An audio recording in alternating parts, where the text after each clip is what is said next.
Exclusive. Janine, hindi nga ba makakasama sa ASAP Tour sa New Zealand dahil kay Kim Chiu?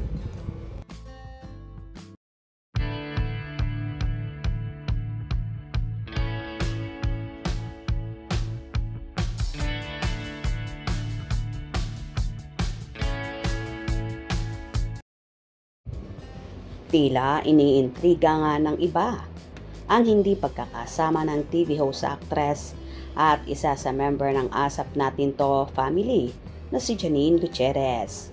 Ngayon kasi na August ay magkakaroon ng world tour ang ASAP family sa New Zealand at hindi nga kasama ang dalaga.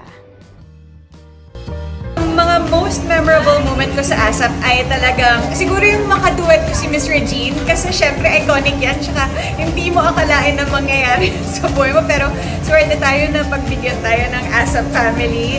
And kapag napapanood ko palagi si Sarah G live kasi talagang popstar, gusto kong batiin ng buong puso ng happy 30th anniversary yung ASAP family. Talagang parte kayo ng bawat Sunday, ng bawat Pilipino. And it's such an achievement to reach 30 years. And sobrang happy ako na kasama ako sa ASAP family. And thank you so much for all the love at napasama ako dito.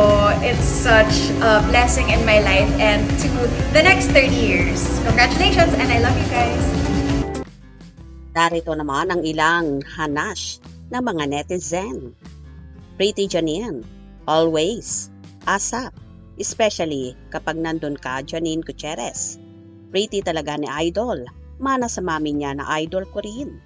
Yes, lagi kaming nanunood ng ASAP, lalo na kapag andyan ka, Janine. Inaabangan ka ng marami, Miss Janine. I am also happy, Janine, that you're in ASAP. Beauty and brain, indeed. Happy 30th anniversary, ASAP. God bless all of you as a family. Beautiful Janine, you're number one. Pretty much, Janine. Pero bakit hindi ka kasama sa world tour ng ASAP like ngayong August? Nasa New Zealand sila, hindi ka kasama. Last year din, nag-Los Angeles sila, hindi ka rin kasama. Psst, may shooting siya ng serye last year, and this year, she is shooting also another series. Wala naman kasi siyang talent na pwedeng iambag sa mga shows. Kasi nga, andon si Kim, hindi pwedeng magsama. Ganun yon. Anong gagawin niya doon? Yung iconic singers, nakakaprod niya sa ASAP. Love you so much, Idol. Pretty ng Asia's rising star, Janine Gutierrez. O diba kaloka at tila gagawan pa ng issues sina Janine at Kim Chiu na kung tutuusin ay wala naman yon sa dalawa.